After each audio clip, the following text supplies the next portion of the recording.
আলহামদুলিল্লাহ। বাবা এগ্রো ফার্মের পক্ষ থেকে আজকে রওনা দিয়েছে কাঁঠালবাড়ি। কাঁঠালবাড়ি যাওয়ার উদ্দেশ্যই হচ্ছে আমাদের খাদ্য তৈরি করা। তো মুরগির খামারে যেহেতু পর্যাপ্ত খাদ্য নেই, আজকেই আমাদেরকে খাদ্য নিয়ে আসতে হবে, না হলে হয়তোবা বিকালের দিক খাদ্য দিতে পারবো না। এই উদ্দেশ্যে আমাদের রওনা দেওয়া। তো কাঁঠালবাড়িতে গিয়ে আমরা সর্বপ্রথম আমাদের ভুট্টা, গম, ধান ইত্যাদি ক্রয় করতে হবে। তো ক্রয় করার পথেই বেশ কিছু কথা আপনাদের সঙ্গে শেয়ার করি।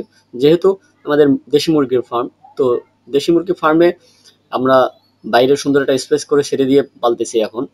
তো যাওয়ার পথে যে কথাগুলো বলবো, কৃষি কৃষি সেক্টরটা আসলে মানুষ খুব একটা পজিটিভ নেয় না, এরকম ফার্মিং সেক্টরটা ইদানিং হয়তোবা একটু ইমপ্রুভ হচ্ছে বা মানুষ বুঝতে পারতেছে। আর তারপরে হচ্ছে যে যারা পড়াশোনা জানে বা পড়াশোনা শেষ করেছে এরকম কোনো মানুষ বা এরকম কোনো ছেলে যদি শুরু করে, এটা গ্রামের একটা নেগেটিভ দিক। এখানে আসলে গ্রামের মানুষরা খুব বেশি সম্মানও করতে চায় না। যাই হোক, আমরা সবাই জানি এই সিচুয়েশন গুলো আসলে কেমন। যাই হোক, আমি আমার উদ্দেশ্যে রওনা দিয়েছি বা আমার লক্ষ্যেই শুরু করেছি। তো যাওয়ার পথে আরো কিছু কথা বলবো, যে সেটা হচ্ছে যে দেশি মুরগির ফার্মে আমাদের কি হয়, যে পর্যাপ্ত পরিমাণ খাদ্য প্রয়োজন হয়। তো খাদ্যতে যেহেতু একটু লং প্রসেস, 3 মাসে কম হচ্ছে না এই ফার্মটা। আমাদের 3 মাসেই আসে প্রায় 600 গ্রামে গড় ওয়েট আসে। এর থেকেও বেশি আসে হয়তোবা।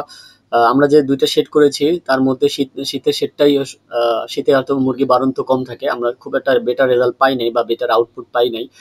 যাই হোক, যেহেতু শুরু করেছি, এটা আমরা আমাদের শেষ পর্যন্ত নিয়ে যাওয়ার চিন্তা ভাবনা। তো আলহামদুলিল্লাহ আমরা কাঁঠালবাড়ির পাশাপাশি চলে এসেছি। তো আমরা ওইখানে যাব, আমাদের ভুট্টা ক্রয় করব। ভুট্টা ক্রয় করার পর এগুলোকে ভাঙতে হবে। ভাঙার পর ফার্ম শুরু করার পর থেকে আমারকে বেশ কিছু বন্ধু বান্ধব বা এলাকার মানুষ জিজ্ঞাসা করে আসলে আমি ফার্ম শুরু করতে চাই, আমার মতামত জানতে চায়। এই ভিডিওর মাধ্যমে কিছু কথা বলে নেই, সেটা হচ্ছে যে যেহেতু দেশি মুরগিতে লং টাইম প্রসেস, এখানে ধৈর্য শক্তির বড় পরিচয় দিতে হবে। সেহেতু আমার যেটা পরামর্শ, যেহেতু দেশি মুরগির বাচ্চা পাওয়াটা খুব টাফ, তো আমাদের এদিকে অ্যাভেলেবল না। তো এটা হচ্ছে চ্যালেঞ্জিং বিষয় যে বাচ্চা পাওয়াটা। তারপরও আমার পরামর্শ হচ্ছে যে শুরু অবস্থায় আপনারা খুব অল্প করে শুরু করতে পারেন, খুব অল্প করে। যেহেতু আমার পূর্বে এক্সপিরিয়েন্স আছে, এই জন্য আমরা অনেক বড়ভাবেই শুরু করছি, কমপক্ষে 500 থেকে শুরু করে 1000এর সেট করতেছি আমরা।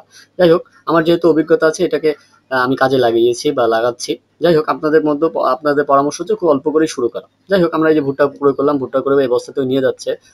আমাদের লোক ছিল, এখানে নিয়ে যাচ্ছে।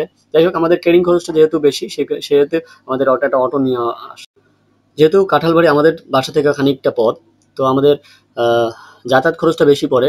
এই জন্য আমরা চেষ্টা করি খুব বেশি করে নেওয়ার। যখনই কিনি আমরা একটু বেশি করেই কিনি খাদ্যটা, কারণ খাদ্যটা প্রয়োজন আমাদের লাগেও, এবং বেশি করে নিলে কি হয়, আমাদের আমাদের যাতায়াত খরচটা কম কম পড়ে। সেহেতু আমাদের অটো ডাক দিয়ে নিয়ে আসলাম, অটোতে উঠাবো, এখন মিলে নিয়ে যাবো, নিয়ে ভাঙবো। যাই হোক, প্রায় 5 মণ ভুট্টা আমরা ক্রয় করেছি। আর এর মাঝে গম তো ক্রয় করবোই।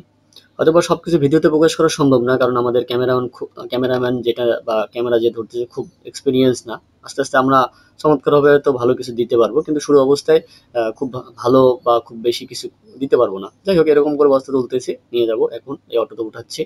যাই হোক, আমাদের জন্য দোয়া করবেন। আমরা আসলে আহ, চেষ্টা করি সবকিছু দেখানোর বা সবকিছু চমৎকারভাবে পরিদর্শন করার। এই তো মিলে নিয়ে আসলাম, মিলে নিয়ে এসে ভাঙতেছি, এরকম করেই আসলে ভাঙানো হয় আমাদের।